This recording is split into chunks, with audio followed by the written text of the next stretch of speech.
안녕하십니까? 리딩 크리스천 앤 북클럽 RCB의 정준부 목사입니다. 반갑습니다. 오늘은 필립 얀시의 놀라운 하나님의 은혜 책의 한 챕터를 함께 살펴보고 또 나누려고 합니다. 8번째 챕터입니다. 왜 용서인가? 라는 제목입니다. 왜 용서인가? 얀시는 계속해서 하나님의 은혜와 그리고 우리의 본성을 넘어서는 그 용서에 대해서 계속적으로 다루고 있습니다. 요약을 통해서 이 챕터 내용을 한번 잠깐 살펴보도록 하겠습니다. 얀시는 이렇게 질문합니다. 세상에 용서받을 수 없는 사람이 있을까요? 우리가 쉽게 대답할 수 있겠지만 만약에 당한 사람이 나라면 우리가 어떻게 이야기할 수 있겠습니까? 얀시는 이 챕터에서 그리스도인이든 혹은 불신자이든 용서를 선택하는 이유는 세 가지 근본적 이유를 가지고 있다 이렇게 말합니다. 용서를 선택해야만 하는 이유가 있는데 세 가지이다 이렇게 말합니다. 저는 이 요약에서 두 가지를 다루고자 합니다. 첫째로는 용서만이 비은혜의 사슬을 끊고 비난과 고통의 악순환을 중단시킨다 이렇게 말합니다. 용서의 헬라어 단어의 의미는 문자적으로 자신을 풀어주다, 자유케 하다라는 의미를 가지고 있다 합니다. 그런데 반면에 원한이라는 단어는 문자적으로 다시 느낀다입니다. 대조적이죠.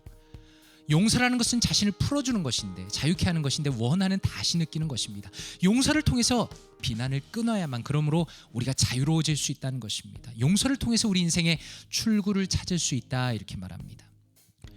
물론 우리가 공감하는 것처럼 용서를 한다고 해서 책임 소재와 공평성의 문제가 한 번에 해결되는 것은 아닙니다.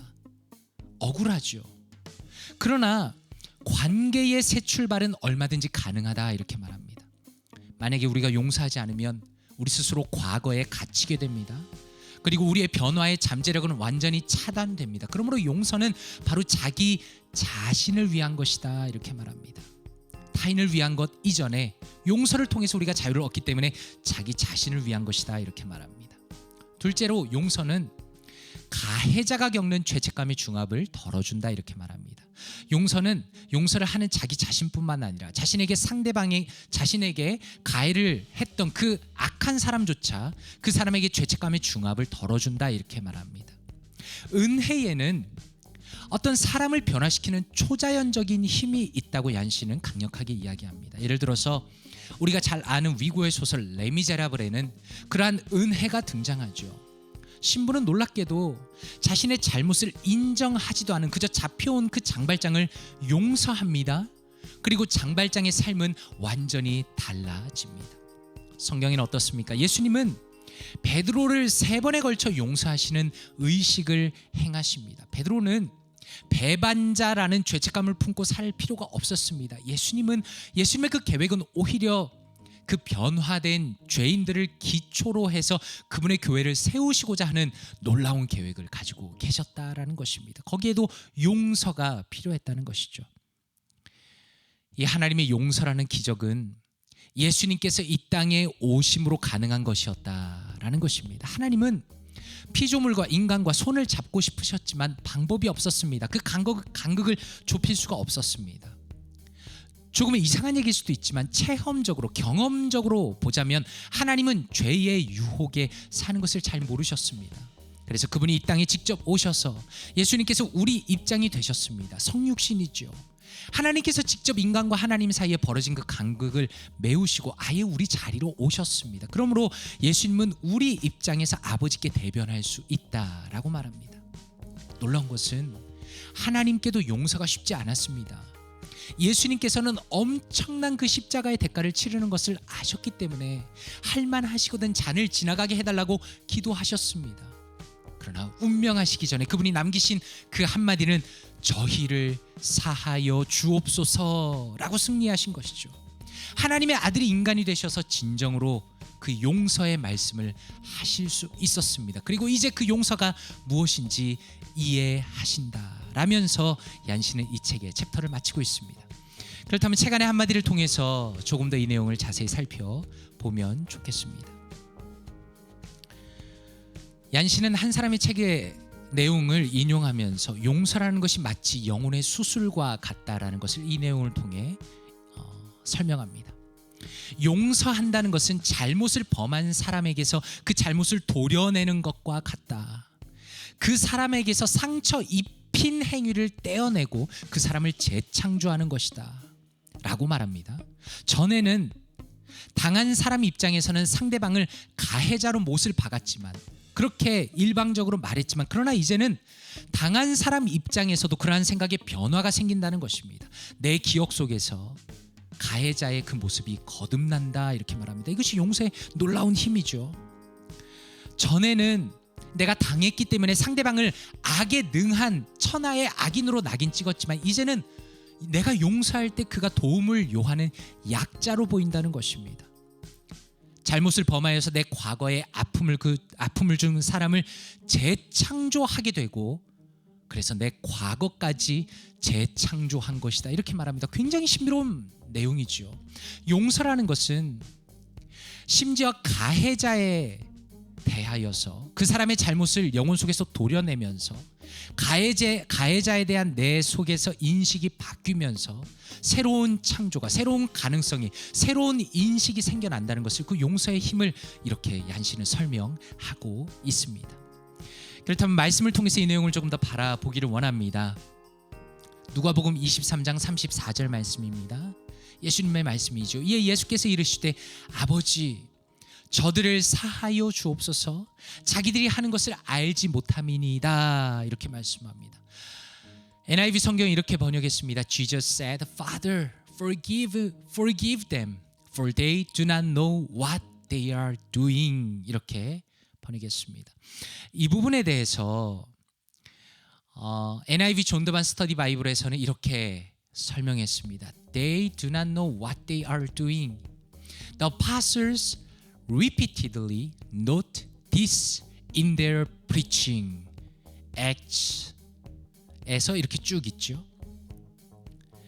Jesus becomes a model for his followers by willingly forgiving those who persecuted him. 이렇게 설명합니다. 무슨 의미입니까? 그들이 자기들이 하는 행동을 알지 못했습니다. 사도들은 계속해서 그들의 설교 가운데 이 부분을 주목합니다. 아까 보신 것처럼 사도행전에 계속 등장하죠. 예수님께서는 그를 핍박하는 자들까지 적극적으로 용서하심으로써 그분의 제자들의 모범이 되셨습니다 라고 말씀합니다. 너무 중요한 내용입니다. 왜 그렇습니까? 예수님이 소천하신 이후에 초대교회가 생겨나고 사도들이 복음을 전할 때 강조한 것이 무엇입니까? 예수님께서는 알지 못하는 자들까지 용서하셨다라는 것입니다. 정말 죄인들, 자신이 짓고 있는 것이 죄라는 것도 알지 못하는 가장 비참한 상황에 있는 죄인들까지 예수 그리스도께서 용서하셨다. 그것이 복음이다. 그리고 우리가 그렇게 따라가야 한다. 예수님께서 모델이 되신다라는 것을 사도들이 계속 강조했다는 것입니다. 우리가 바로 그 길을 가야 한다라는 것을 오늘 이 말씀을 통해서 알 수가 있다라는 것이죠. 바로 이 내용을 가지고 RCB의 관점으로 한번 살펴보도록 하겠습니다. 첫 번째로 주목하고 싶은 것은 사람들은 흔히 용서를 이타적인 행위로 혹은 손해를 보는 행위로만 이해하죠. 이것이 일반적인 이해입니다. 그러나 얀시는 용서야말로 나 자신을 위한 행동이라고 선언합니다. 왜냐하면 용서를 하는 사람만이 미래를 향해 나아갈 수 있고 변화의 잠재력을 경험할 수 있기 때문입니다.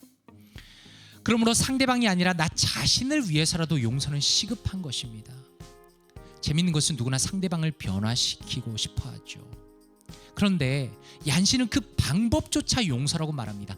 나의 갇혀진 그 과거에서 벗어나는 것, 나의 상처에서 벗어난 것도 용서의 힘이라면 상대방을 바꾸는 것도 용서의 힘이라고 말합니다. 우리는 체험적으로 어떤 걸 알고 있습니까? 누군가를 변화시키는 것은 사실상 거의 불가능이라는 것을 잘 알고 있죠. 그렇다면 모든 방법을 다 행해 보았다면 이제는 적어도 용서를 실제로 적용할 때가 된 것입니다. 조금 우스운 이야기일 수도 있겠지만 믿져야 본전입니다. 만약에 우리가 말씀대로 행한다면 우리는 하나님의 기적을 볼 것입니다. 예수님께서 우리에게 주신 모범은 무엇입니까? 적극적인 용서입니다. 성경은 우리에게 용서라는 것을 보여줄 때에 자기 스스로 죄를 깨닫지도 못하는 정말 죄인을 용서하는 것이 용서라고 강조합니다. 너무 어려운 이야기죠. 용서할 만한 사람을 용서하는 것이 아니고 용서 못할 사람을 용서하는 것이 진짜 용서입니다. 용서가 너무나 어려운 일이기 때문에 우리는 그것을 자주 잊어버립니다. 안타깝죠. 그러나 우리가 목표를 잃어버리면 안 됩니다. 예수님은 친히 인간이 되셨기 때문에 우리의 모든 어려움을 이해하신다는 것이죠. 우리는 우리를 이해하시는 주님의 도우심을 기대하면서 예수님의 걸어가신 그 적극적인 용서의 길을 우리도 걸어가야 한다라는 것이 RCB의 관점으로 이해한 것입니다. 그렇다면 이것을 내 삶에 적용하면서 어떻게 적용하면 좋을까요? 두 가지입니다. 관점을 바꿔보십시오. 당신 자신을 위해서, 상대방은 둘째치고 당신 자신을 위해서 용서해야 할 사람이 있다면 혹시 누구입니까? 그 사람이 아니라 당신 자신을 위해서라도 용서할 수 있는 용기를 달라고 기도해 보십시오. 그리고 소극적인 용기가 아니라 적극적인 용서를, 소극적인 용서가 아니라 적극적인 용서를 해야 할 대상이 혹시 있습니까?